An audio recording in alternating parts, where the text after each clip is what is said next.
بسم اللہ الرحمن الرحیم۔ آج کی کہانی کا عنوان ہے علاج بالمثل۔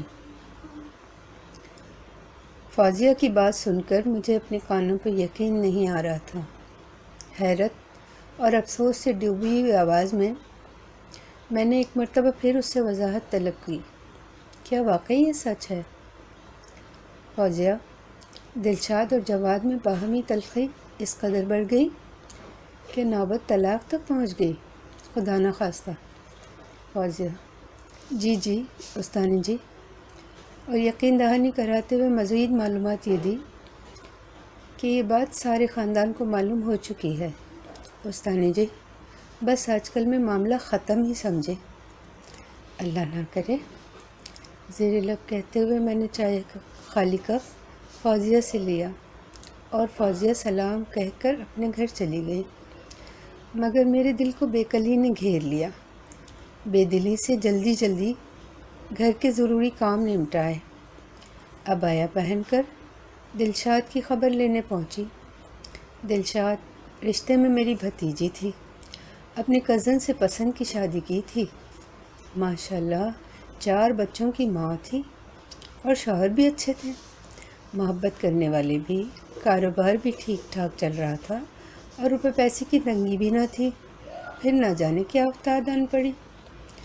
بس انہی سوالوں کے جوابات جب میں نے دلشاد سے چاہے تو وہ رو پڑی اور بولی، چچی اگر دوسری عورت کی بات بھی ہو تب بھی میں سہنے کو تیار ہوں، مگر یہ ہر وقت کی تو میں مجھ سے برداشت نہیں ہوتی۔ کیا بتاؤں، کام سے آتے ہی ہر چیز میں عیب نکالتے ہیں۔ میرے ہاتھ کا کھانا جو کبھی چٹخارے لے کر کھایا کرتے تھے، پر اب تو وہ نقص نکالتے ہیں کہ الامان الحفیظ۔ اور چچی حیرت کی بات یہ ہے کہ جو کچھ میں کروں، جو بھی کام کروں، ان کے سامنے سارا الٹا ہی ہو جاتا ہے۔ اب دیکھیں نا، کل ہی کی بات ہے کہ سب نے کھانا کھایا، کچھ بھی نہیں ہوا، اور جب موصوف کی باری آئی تو سالن سے گز بھر کا لمبا بال برآمد ہو گیا، جس نے ہمیں پھوہڑ ثابت کروا دیا۔ اس سے 2 روز قبل دال میں کچھ کسر رہ جانے کے باعث پلیٹ اٹھا کر ایسی پھینکی کہ جس سے بچہ زخمی ہو گیا۔ پھر اب رات ہی کی بات ہے کہ گرم کر کے جب میں نے دودھ دیا تو اس میں ایک کیڑا تیر رہا تھا۔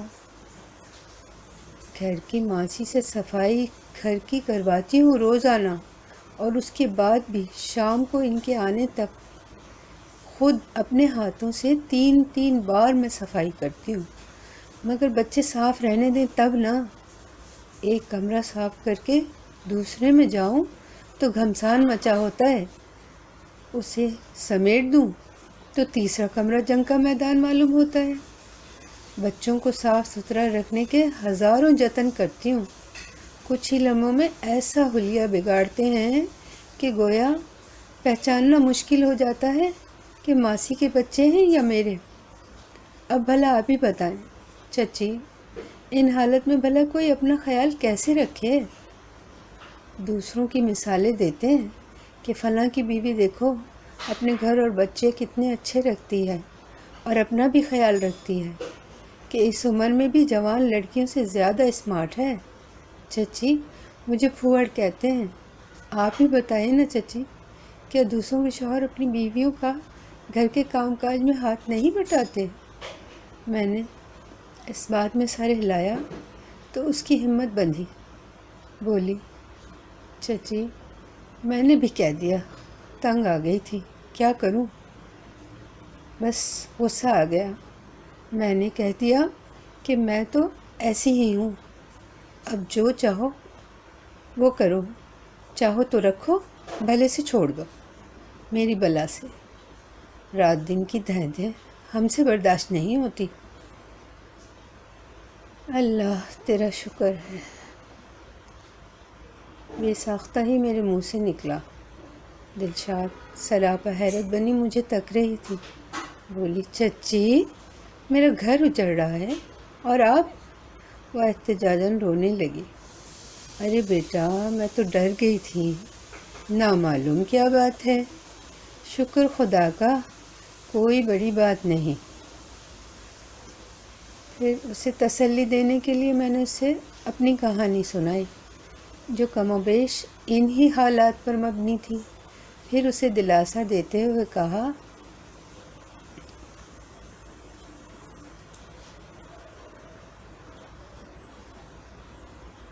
اب یہ معاملہ مجھ پر چھوڑ دو، میں شام کو آؤں گی تمہاری الجھن کی سلجھن لے کر، بس صاف ستھری رہنا۔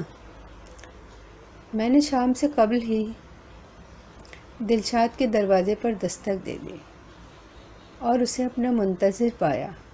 اس کی بے چینی واضح تھی۔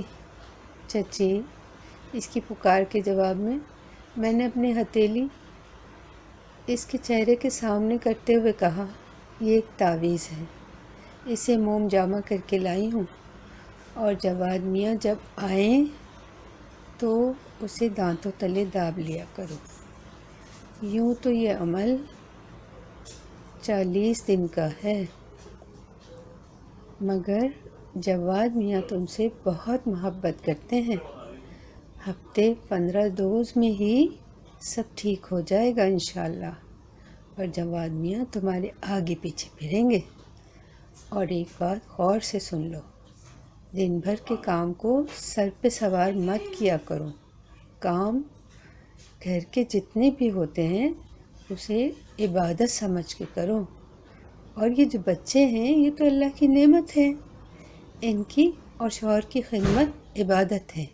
یہ عبادت خوش نصیبوں کو میسر ہوتی ہے۔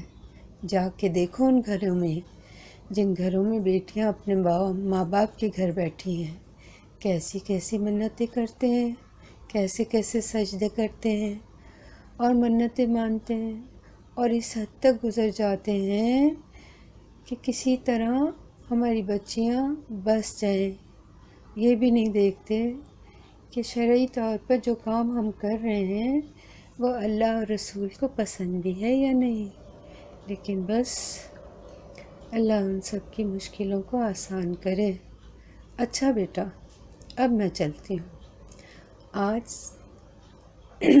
آج سارے دن کام اچھے ہوئے، مجھے اب شام کا انتظار تھا اور تعویذ کے استعمال کا، جس کا التساماتی اثر جواد کو پھر سے محبت کرنے والا شوہر بنا دے۔ جیسے ہی جواد گھر آئے، سلام دعا کے بعد میں نے کھانا لگا دیا اور منہ میں تعویذ رکھ لیا۔ جواد جو کہ ناراض تھے، کھانا کھا کر سو گئے۔ اگلے دن پھر اسی طرح ہوا۔ تیسرے روز بھی جب کوئی بات نہ ہوئی تب انہیں فکر ہوئی۔ بولے، خیریت؟ مزاج بخیر ہے؟ میں نے کہا، الحمدللہ ٹھیک ہوں۔ اگلے 3-4 دن وہ جو کچھ کہتے صرف اس کا جواب دے دیتی، بس پھر کیا تھا، حالات ٹھیک ہونا شروع ہو گئے۔ 15 ہی دن میں ہم اپنی رنجشیں بھول گئے۔ میں نے اس بابرکت تعویذ کو اٹھا کر رکھ دیا۔ کافی دن گزرے، آج کل پتہ نہیں کیوں جواد بے چین نظر آ رہے ہیں۔ میں نے وجہ پوچھی تو آفس میں کسی دوست کا تذکرہ کیا۔ بولے، بیچارہ بہت ہی پریشان ہے، بیوی بھی گھر چھوڑ کر جانے والی ہے، بچے روز روز کے جھگڑوں سے سہمے ہوئے رہتے ہیں، اور چھوٹی بچی تو باقاعدہ بیمار رہنے لگی ہے۔